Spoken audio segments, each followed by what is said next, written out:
Hey guys, good morning. What it is your girl Cadillac coming through. I am Cadillac Dixon, the Drama Light Prison Wife. I am the legally blind artist that is rapping and painting for justice, hoping to see justice before it all fades to black. Yeah, his your girl Cadillac.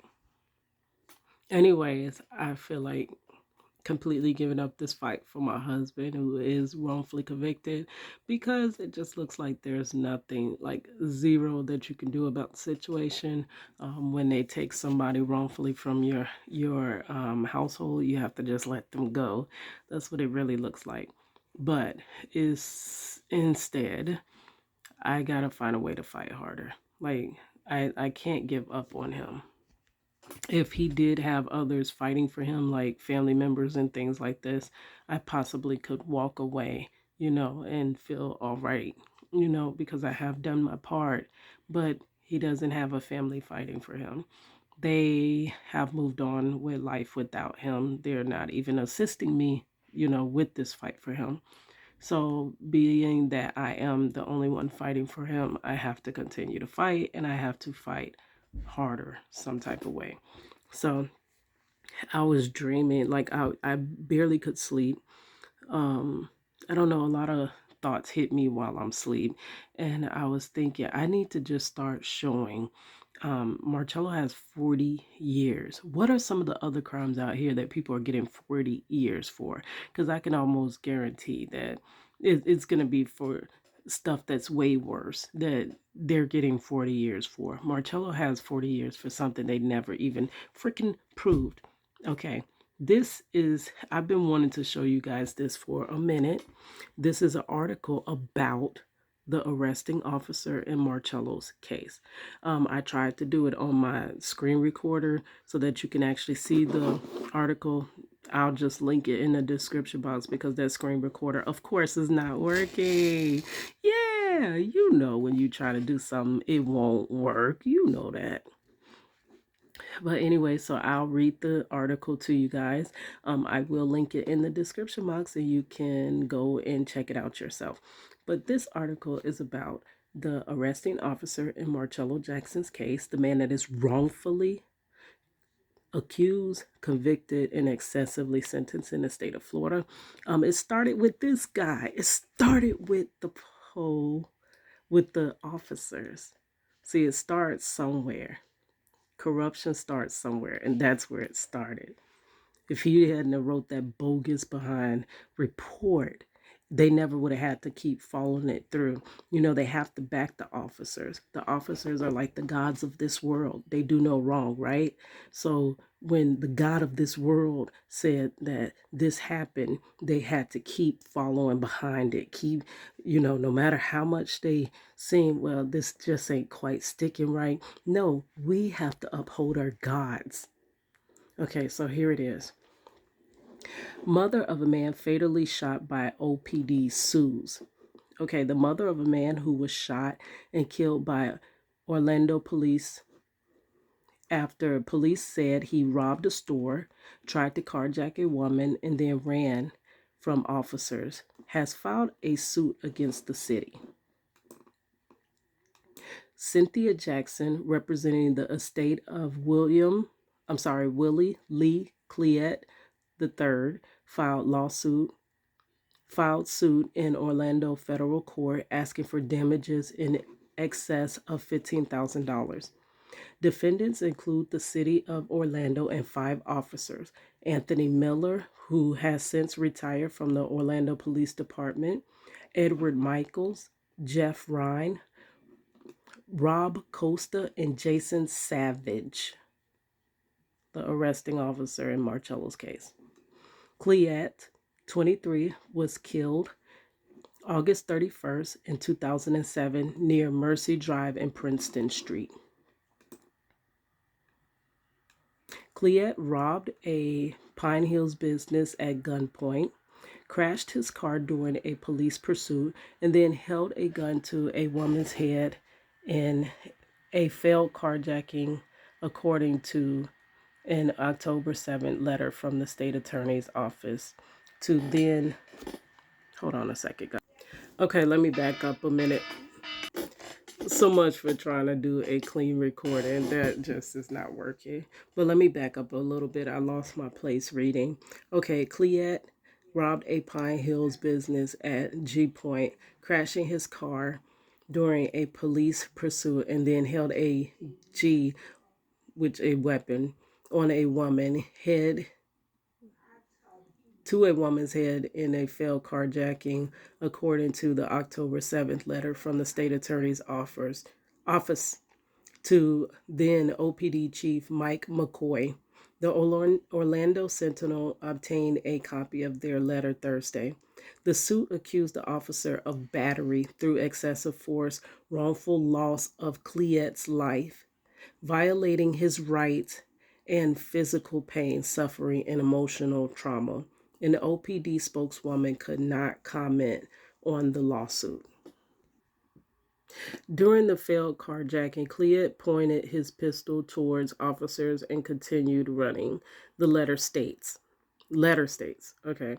Miller heard a shot and fired at Cleet. Michaels and Ryan also shot at Cleet. As Cleet approached a drainage ditch, he aimed his pistol towards the officer for the third time. Officers fired. Cleet fell to the ground, but again raised his G to point it at officers. And the letter said evidence and other investigative findings showed the officers fired a man who fired at and threatened to shoot them. An assistant state attorney said the 5 officers were justified when they shot Cleet. Okay. But Jerry Gurley, Jackson's officer, I'm sorry, but Jerry Gurley, Jackson's lawyer, said that there is substantial disharmony about the officers' accounts. But he acknowledges that officers had reason to confront Cleet. One of the issues, Gurley says, is that 51 shots were fired. Okay, so this is the story about the arresting officer and 4 others in Marcello's case. Now, the thing that sticks out to me is it's always the same charges, it seems like. See, the charging affidavit starts with the officer, right? So it says carjacking. Cleet is accused of robbery, carjacking, and it's some of the same things that not the part about holding a G to the woman's head, but a lot of it is the same. Like, and then when they were questioned about why they shot this man 51 times, because as you see, 2 officers had already shot him down to the ground. He was in the drainage ditch, is what it says. And they're saying that he had this strength to reach up and still keep shooting. Okay, but he's on the ground and he's already been shot twice.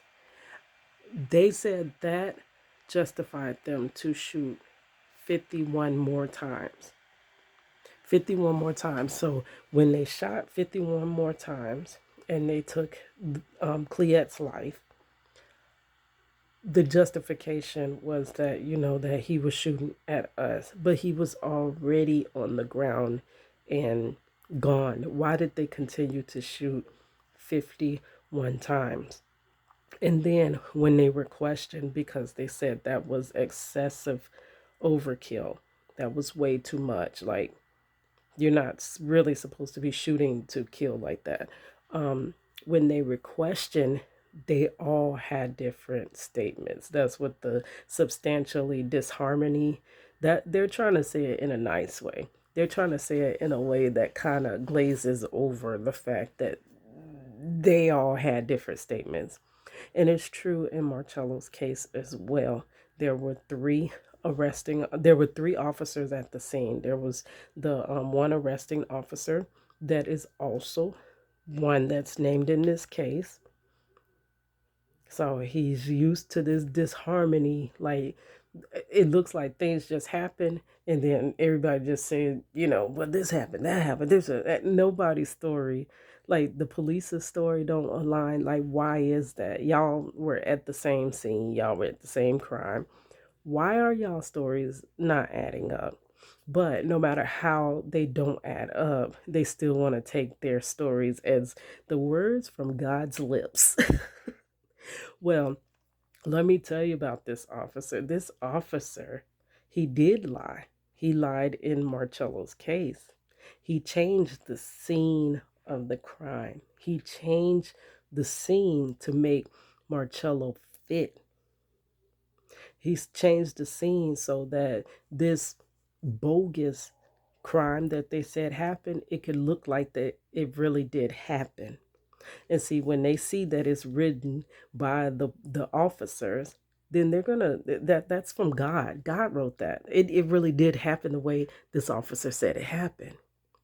But also, beyond that, beyond the officer changing the scene of the alleged crime that has Marcello in prison forever and a day, he changed the scene so that it could, align with Marcello being their perpetrator, right? But what he also did was, when Marcello was picked up, these two guys bogusly said that Marcello robbed them of a certain amount of money, right? So when they said that Marcello robbed them of a certain amount of money, when they had already written their statements, that officer had already let them write their statements, right? When they went over to Marcello and checked Marcello's person, he did not have that same amount of money. You know what this law abiding, upholding officer did? He gave the statements back to the guys and let them cross it out and rewrite the amount that Marcello had in there. So every step of the way, he allowed, even though things didn't line up to be Marcello, he allowed it to be manipulated around to where it's nobody but Marcello. You know what I'm saying? And it started with him. Had he took a correct police report, gave a correct account of what happened, once it went to court, it wouldn't have been able to stand. But instead, he allowed it to be changed. He changed the scene of the crime so that it could align that Marcello could have been at that club. Then they denied Marcello's surveillance to that club to prove that he wasn't there. Like, the corruption just had to keep stacking, because there's no way that we can allow you to know that it started out with the corruption of our officers. So, you know what? This year, I can't be all politically correct and stuff like that. I've been trying that. Me being politically correct is going to keep my husband in prison. You need to know the truth. The officer in Marcello Jackson's case lied. He has another case, and God knows how many other cases, where he lied and changed certain things to make them line up. Thank you. About to head out to work. Hiss your girl Cadillac.